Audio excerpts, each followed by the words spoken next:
Bonjour Michel Bastien. Bonjour, Richard. Merci de nous rejoindre sur Francophonie Amérique. Merci. On va te poser des questions qui concernent bien sûr tes engagements sur le plan on va dire culturel et surtout artistique, soyons précis. Comment une danseuse finit-elle par finalement être une artiste sociale? Ah, bonne question. Oui, parce que je viens d'en mêler deux. Oui! Parfait. Je pense que le social est là depuis le début, depuis ma jeunesse, dans mon observation sur les gens, l'environnement, et d'être touchée, parfois un petit peu trop affectée, par des situations difficiles de gens, d'immigrants, de gens qui vivent dans certaines difficultés. Des injustices. Des injustices, c'est ça, beaucoup d'injustices, oui. Alors ça me faisait écrire des pensées à l'époque, oui. Écrire des pensées, en fait, tu as commencé peut-être de cette façon-là. Tu m'as parlé que tu écrivais, à un moment donné, tu écrivais des pensées. Oui. Puis le mot pensée à mettre en différence, si tu veux, avec le mot poésie. Tu faisais une distinction. Oui, Peux-tu nous en oui. parler de cette distinction que tu faisais? Ben, tout ça, c'est de l'ordre de l'inconscient. Hein? C'est qu'on s'installe de façon, comment dire, tout simplement dans un petit café ou à l'école. Et puis, en fait, c'est une pensée qui m'arrive dans l'esprit et que je le mets en mots. Donc, c'est probablement ça qui s'est passé. J'écris des pensées E-S. Et puis, après ça, c'est pensée après pensée. Ça fait son chemin. Et au fil du temps, bon, j'ai étudié la danse, là, sérieusement. Et quand j'ai quitté la danse, le mouvement était... Tu as étudié la danse, mais tu étais aussi dans une troupe de danse importante.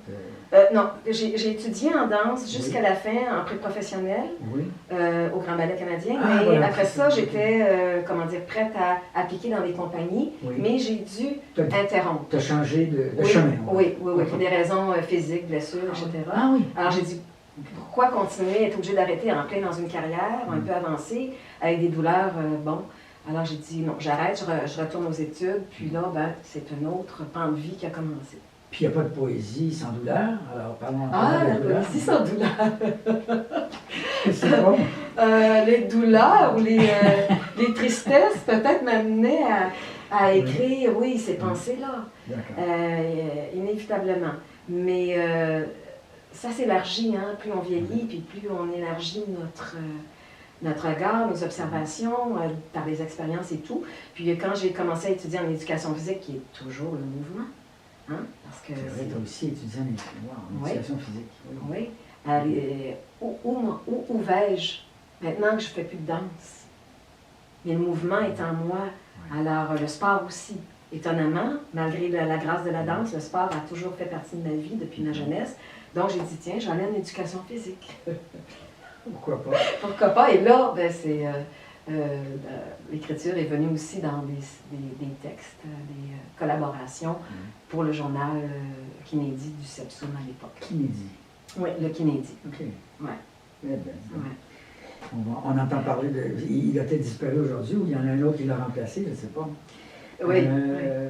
Y a-t-il une nécessité, là on parle d'art justement, est-ce qu'il y a une nécessité de parler d'art entre créateurs, entre gens qui sont dans le... Est-ce qu'il aussi, comme certains le font, regarde, on ne parlera pas de ça parce qu'on prend une pause, on est dans un autre moment.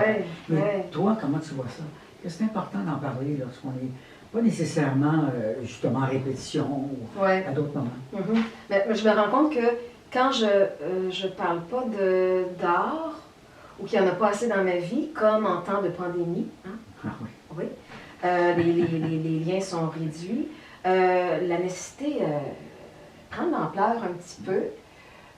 J'ai quand même la chance d'être en contact avec d'autres artistes, mais il n'y a plus ces conversations-là, il n'y a plus ces échanges-là. Et ça me manque beaucoup. Stimulation. Oui, stimulation. Oui, ça donne des idées, c'est des échanges profonds, c'est des futures collaborations. On est sur le même, comment dire, on est sur le même rapport, là, hein, la même passion. Bon, au boulot, je peux en parler, mais c'est de manière limitée. C'est pas pareil, hein, du tout. Hein. Puis les artistes sont donc compliqués, les artistes sont compliqués. En quoi sont-ils compliqués? Ils sont profonds, les artistes. OK, on va parler de toutes ces choses. on peut parler peut-être ici de quelles sont les choses justement qui te remuent dans ton existence?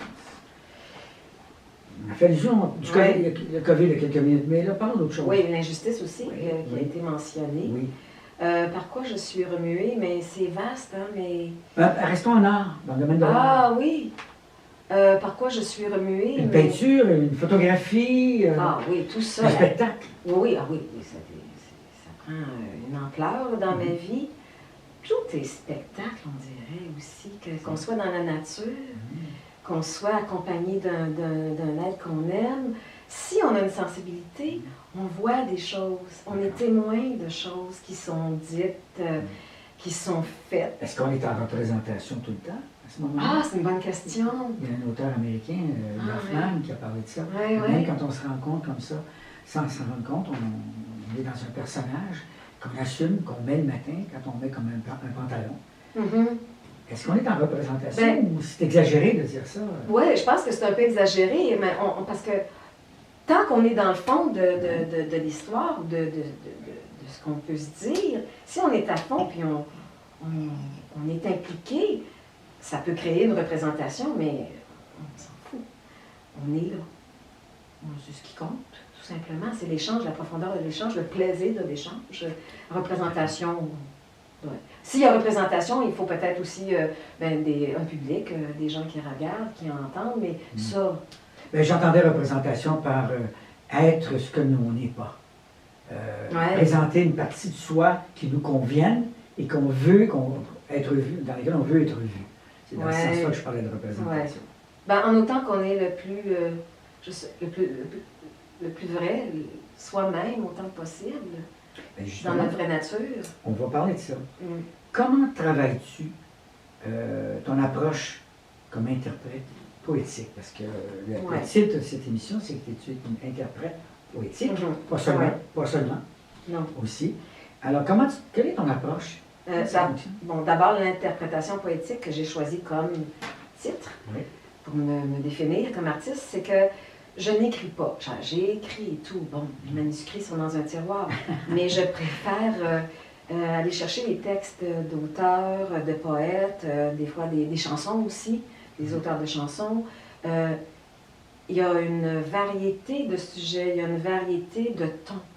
Il y a des surprises beaucoup plus grandes que si c'est moi qui écris et je n'ai pas de plaisir à écrire, c'est trop compliqué. Alors, je vais choisir les textes que j'aime et à partir de ce moment-là, je fais un travail un peu de comédienne qui étudie le texte, qui le décortique, qui met des intonations, qui fait des choix aussi dans le texte. Et puis, je laisse mûrir tout ça. Je m'assois aussi bien tranquille souvent et là, je fais de la visualisation. Alors, ce que le texte m'a amené, où il m'a amené, je visualise des lieux, des façons de faire, d'attaquer le texte, parce que souvent, je vais mettre ça dans mon corps. Pas nécessairement en dansant, mais faire une mise en scène, peut-être, du texte. Faire, mon Dieu, le bouger un petit peu plus. Tu sais, pas être assise ou fixe pour dire le texte. Tout dépendant du texte. Une valeur ajoutée, là. On peut dire... Non, je dirais pas, parce qu'il y a des textes qui ne se prêtent pas à ça du tout. Ah, du tout. Mais c'est pas celui-là que tu choisis, peut-être? Oui et non. Ah, ça dépend. Tout. OK. Ouais. Bon. Une phrase qui touche, puis tu m'avais demandé de ne pas la poser, la question que je la pose quand même, sur la conviction que tu aurais. Là, je te surprends, c'est ça que je voulais un peu. Parce qu'il y en a une que tu m'as donnée, puis on pourrait la commenter. Tout n'est que temporaire. Ah oui, OK. Oui. Ça me... Je l'ai entendu de, je pense, un ancien collègue de classe. Okay. Et puis là, j'ai dit, mon Dieu, c'est tellement vrai. Alors, je l'ai adoptée, cette phrase-là, puis je l'applique dans ma vie le plus possible. Des fois, ça fait résonner, hein, ça va pas bien. Puis là, tout n'est que temporaire, ça va être autre chose. La vie n'est pas un long fleuve tranquille, mais... c'est le titre d'un film. Oui, absolument. Mais tout n'est que temporaire. Ça ira mieux ou ça ira mal. Après le bonheur, après des plaisirs, ça va changer. Mais c'est temporaire. C'est une grande chance. Tu sais. Bien justement, en parlant de changement, je vais t'inviter à lire un texte. Je vais te demander de le présenter, de nous dire de quoi il s'agit. Ouais. Je te laisse la place, le banc du poète. Ouais. Je vais quitter et je vais revenir dans quelques minutes quand J'y ça va compte bien. terminer.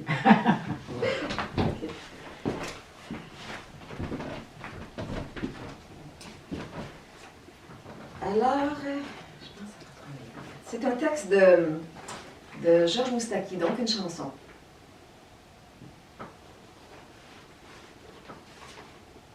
Par la colombe et l'olivier, par la détresse du prisonnier, par l'enfant qui n'y est pour rien, peut-être viendra-t-elle demain? Avec les mots de tous les jours, avec les gestes de l'amour, avec la peur, avec la faim. Ah, peut-être viendra-t-elle demain. Par tous ceux qui sont déjà morts, par tous ceux qui vivent encore, par ceux qui voudraient vivre enfin, peut-être viendra-t-elle demain. Avec les faibles, avec les forts, avec tous ceux qui sont d'accord, ne serait-il que quelques-uns? Peut-être viendra-t-elle demain. Par tous les rêves piétinés, par l'espérance abandonnée à Hiroshima ou plus loin, peut-être viendra-t-elle demain. Par la détresse du prisonnier, avec les mots de tous les jours, avec tous ceux qui sont d'accord, peut-être viendra-t-elle demain. La paix. Merci pour cette belle lecture. Bienvenue. On ne s'attend pas tout à fait à ce mot-là à la fin, la paix. Formidable. Une question un peu délicate ici. Il s'agit ici de la beauté. Où intègres-tu les notions de beauté et de laideur? Où? Soit dans ta création, soit dans ta vie. Comment tu vois ça? Parce qu'on sait qu'en art, il y a beaucoup, depuis une cinquantaine d'années surtout, on peut même dire que certains disent que la laideur fait partie de la beauté. Ça dépend comment on voit ça. Alors, je te laisse un peu nous en parler. Tu as un point de vue là-dessus. Mais j'ai pas d'orientation précise. Ah, ça c'est beau, je vais le travailler, ou ça c'est plutôt, en tout cas, d'un autre goût. C'est plus, ou pour répondre à ta question, je ne vais pas m'en éloigner, mais... Oui, tu peux. Oui. Tu peux. Pourquoi pas? La beauté, si c'est beau, tant mieux. Si ça me parle, puis que c'est beau, tant mieux. C'est sûr que d'emblée, un texte, quand je vais le choisir, je vais dire, ah, il est beau, il est bon. Parce qu'il me fait vibrer, il me fait raconter des choses, il me le fait interpréter d'une façon. C'est un défi aussi. Alors, donc, c'est bon, en tout cas. C'est beau. Mais la beauté, c'est parce qu'il y en a partout aussi, la beauté. Je suis sensible à ça. À des petites choses. Hein, des petites choses. Une poussière qui revole, qui se met à bouger, c'est beau. Une belle sensibilité, là. C'est ça, une sensibilité, un émerveillement. Un oiseau ou une fleur, c'est sûr, là, ça, c'est toutes ces belles choses-là de nature, mais un cil de quelqu'un que j'aime qui bat, ça me plaît. Qui dépasse un peu. Ça me plaît. C'est ça, c'est de l'ordre de l'émerveillement aussi, puis il y a beaucoup de beauté partout. Et la beauté, ça nous amène au plaisir. Ah ben oui. C'est quoi un plaisir solitaire? Un plaisir solitaire. C'est vrai, hein? Qu'est-ce que c'est que ça? C'est terrible, ça. Ça dépend qu'est-ce qu'on entend Ben par oui, solitaire. Dans mon cas, le plaisir solitaire est une chose, et en d'autres mots, c'est tout simplement quelque chose qui me repose quand je suis très fatiguée. Et ça peut être une entrevue à la télévision. Ça peut être un bon film, mais il y a une connexion, c'est tranquille, c'est le silence, et là je suis dans un corridor et j'écoute ce que j'ai envie d'écouter parce que ça me nourrit. Et ça me plaît beaucoup. C'est mon plaisir solitaire. Ou un bon livre, ou un bon bain, mais disons que en ce moment... Tu suis un sentier ascendant en lisant ou en récitant, ou je ne sais comment tu préfères le mot, un texte d'un poète. Tu as besoin de faire, tiens, ce texte. Tu l'apprends, généralement tu l'apprends, dans la mesure du possible, bien sûr. Et tu essaies d'éliminer toute distance qu'il pourrait y avoir finalement entre toi et le texte. Mhm. Comment tu arrives à faire ça? Est-ce qu'il y a beaucoup de répétitions, justement? Tout à l'heure, tu as parlé de répétition. Oui, oui. Ben, il y a un travail de table avant, avec, comme j'ai dit tantôt, de texte, de décortiquer le texte. C'est un travail de comédien, Oui, là, oui. d'étude, de tout ça, de réflexion, même que je vais des fois demander des questions aux autres. Qu'est-ce que tu penses de ça? Bon. Mais il y a... ta question encore? Tu as demandé le sentier, Oui. s'il y avait un sentier ascendant lorsque tu te préparais. Ah Est-ce oui. que tu sens, est-ce que ça monte, Oui, l'élévation? Oui, oui. Ben, c'est sûr que je me fais... le texte devient... c'est en moi, le texte. Souvent, même, idéalement, je mémorise le texte. J'ai lu du Gaston Miron, c'était impossible pour moi de le mémoriser dans un temps aussi, là. Mais le mémoriser le texte, c'est que là, vraiment, tu le possèdes. Et tu peux donner toutes les nuances de la vie que tu as envie de faire. C'est essentiel de le mémoriser? Ah, mais c'est l'idéal pour moi. C'est l'idéal. J'ai mémorisé des textes sur scène, là, que j'ai rendus sur scène. Et c'était fameux.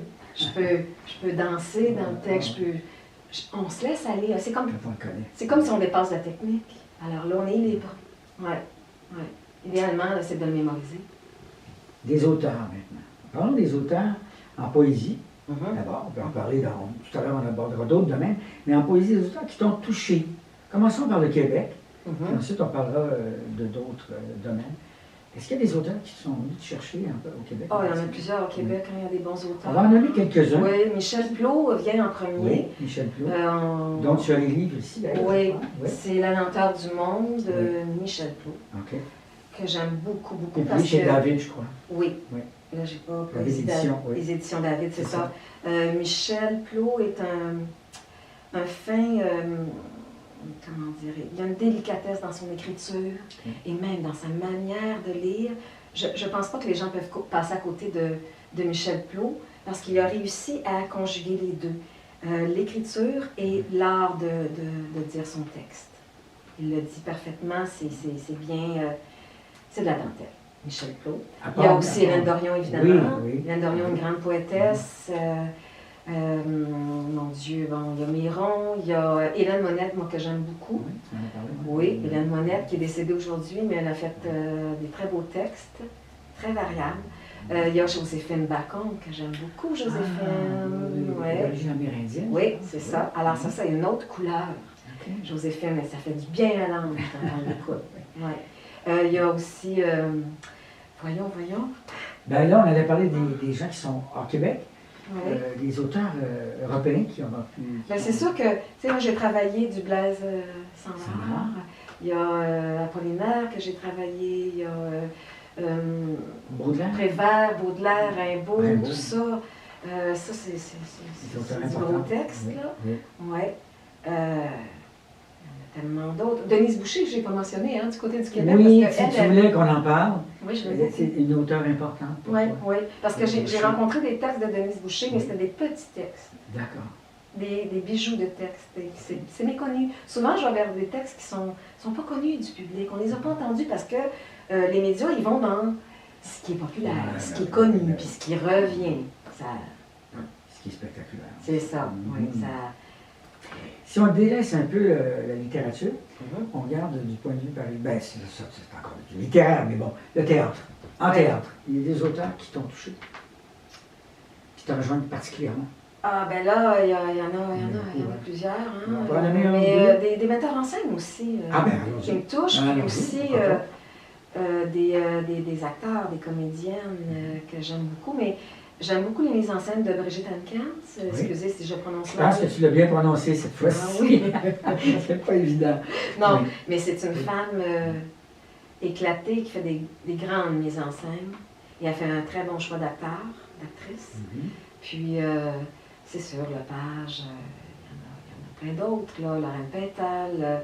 Il y a des jeunes qui commencent. Je n'ai pas leur nom en tête, ça me bouscule. Mais... il y en a beaucoup au Québec, des gens talentueux. J'en ai croisé des jeunes, des fois dans mes spectacles de poésie. Puis, Tristan Malavoie, c'est un bon auteur aussi. Tristan Malavoie, un bon auteur de livres, de romans, puis de chansons. Oui. C'est en la voix. Oui, oui, oui. Sa mère était en politique. Ah bon? Ça me dit quelque chose, ça. Cinéma maintenant? Cinéma, là, là. Ça m'influence beaucoup aussi dans mon travail. Oui. Beaucoup. Il y a des films comme La leçon de piano, hein, c'est poétique, justement. C'est une Australienne qui a fait ça. Oui, Jane Campion, Oui, qui oui, est une cinéaste que j'aime beaucoup. Je vais avoir de mots. Les frères, là, comment ils s'appellent? Les Belges, là. Ceux qui ont fait, oui, mais on ne commencera pas à chercher ça maintenant. Là. Ils ont aussi des frères Seven ou Caven ou quelque chose du genre, le nom m'échappe, ça m'énerve aussi. Oui. Je suis désolée. Mais on sait exactement de qui on parle. Et on a parlé d'une comédienne belge que tu aimes beaucoup, qu'on aime beaucoup, mais on cherchait son nom. Oui, qui a fait Séraphine. Voilà. Quelle actrice. Incroyable. Oui. Alors, des actrices, des acteurs, ben c'est ça, il y a Fanny Ardant, là, qui est d'une autre génération que j'aime toujours, Isabelle Huppert. Fabrice Luchini, évidemment. Parce que lui, il a envie du bon texte poétique. Et tu allais voir les spectacles? Non, je l'ai manqué. Je l'ai manqué. Ah, il va revenir. Il va revenir. Alors, un rêve à réaliser. Un rêve à réaliser, mais parlant de ces grands-là, oui. Bon, je ne dirais pas aller jusqu'à ces gens-là, mais j'aimerais travailler là, dans un collectif avec des gens de théâtre, des comédiennes qui ont l'expérience des répétitions, qui vont peaufiner le travail, qui vont chercher, on va s'amuser, mais autour de textes poétiques ou d'un spectacle poétique où il y a de la musique et tout, mais on se renvoie la balle. J'ai ce... Donc, rencontrer un créateur. Ah oui, des créateurs. Mais des gens qui sont... Est-ce qu'il y en aurait un ou une en particulier qui te vient à l'esprit, que tu rêves de rencontrer? Je n'aurais pas d'objection à te dire son nom. C'est non. Il y aurait Sébastien Ricard ou il y aurait Pascal Monpetit. Oui, mais,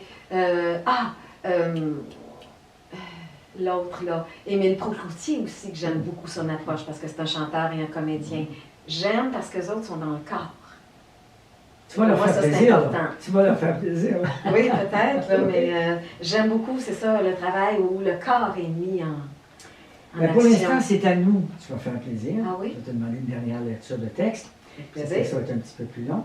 Mais avant, peut-être nous signaler comment les gens peuvent te retrouver sur la toile. Par Facebook, Michel Bastien, oui. C'est possible de voir des choses. Mais là, je ne suis pas active. Je n'ai pas ajouté des choses depuis juin 2020. Tu parles des réseaux sociaux, là? Facebook. Oui. Bon, on peut voir des choses que j'ai quand même, qui sont sur la toile. Oui, mais sinon, on va sur Google, on tape Michel Bastien, interprète poétique ou danse poésie. Michel Bastien. Tiens, interprète poétique. On met danse ou on peut mettre poésie, puis on peut voir des choses. D'accord. Oui, parfait. Normalement. Alors, je vais te laisser présenter le prochain texte et nous allons terminer là-dessus en se disant que peut-être on va se retrouver pour une deuxième, un suivi d'émission. Nous avons à en parler, on verra bien. Deuxième chapitre. Voilà. Et puis, merci bien pour cette belle rencontre aujourd'hui. On chin. On va faire un chin. Merci. On se regarde dans les yeux. Salut. Merci. Donc, je te laisse la place, le bord du poète. Et les lunettes.